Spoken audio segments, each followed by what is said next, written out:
क्या आपके घर में लकवे के मरीज का पैर तो पहले से बेहतर हो रहा है, लेकिन हाथ अभी भी ठीक से काम नहीं कर रहा? अगर रोज फिजियोथेरेपी करने के बाद भी हाथ में ज़्यादा फर्क नहीं दिख रहा, तो हो सकता है कि आप रिकवरी की सबसे बड़ी मिस्टेक कर रहे हो। इस वीडियो को आखिर तक ज़रूर देखिए, क्योंकि आज मैं आपको बताऊंगा कि हाथ की रिकवरी आखिर स्लो क्यों होती है और उसे फास्ट करने के लिए क्या करना चाहिए। नमस्कार, मैं डॉक्टर हिमांशु पराशर। आज हम समझेंगे कि लकवे के बाद हाथ की रिकवरी पैरों की तुलना में स्लो क्यों होती है और ऐसे कौन से 5 एक्सरसाइज स्ट्रेटेजी है जो आपकी रिकवरी को बेहतर बनाने में मदद कर सकती है। सबसे पहले एक बात समझिए, लकवा हाथ में नहीं होता है, लकवा ब्रेन में होता है। जब ब्रेन में स्ट्रोक, क्लॉट या फिर ब्लीडिंग की वजह से नुकसान होता है तो ब्रेन का वह हिस्सा प्रभावित होता है जो हाथ की मूवमेंट को कंट्रोल करता है।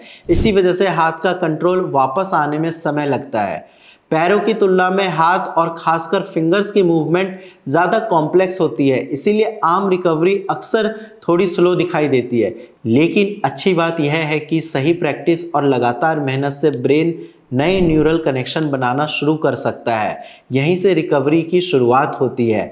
अब सबसे बड़ी गलती क्या होती है? ज़्यादातर पेशेंट वही एक्सरसाइज बार बार करते हैं जो उन्हें आसान लगती है, लेकिन जो मूवमेंट सबसे मुश्किल होती है उसी की प्रैक्टिस सबसे कम करते हैं। याद रखिए, जिस मूवमेंट में सबसे ज़्यादा दिक्कत है उसी पर सबसे ज़्यादा टाइम देना पड़ेगा, क्योंकि ब्रेन बार बार प्रैक्टिस से ही नए सिग्नल्स बनाना सीखता है। कंसिस्टेंसी हमेशा इंटेंसिटी से ज़्यादा ज़रूरी होती है।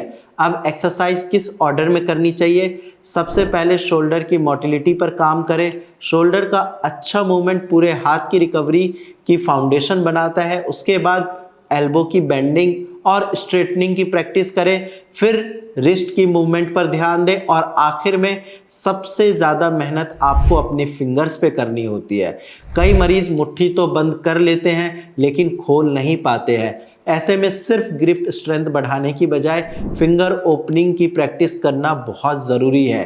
कोशिश हमेशा इफेक्टेड हाथ से ही करनी है। शुरुआत में प्रोग्रेस बहुत छोटी होगी, लेकिन यह छोटी छोटी प्रोग्रेस ही आगे चलकर बड़ी रिकवरी में बदलती है। अगर कई महीनों से फिजियोथेरेपी के बाद भी आपके हाथ की रिकवरी रुकी हुई है तो आप अपनी रिपोर्ट्स हमें व्हाट्सएप पर भेज सकते हैं। हमारी टीम आपकी कंडीशन देखकर आपको सही गाइडेंस देगी।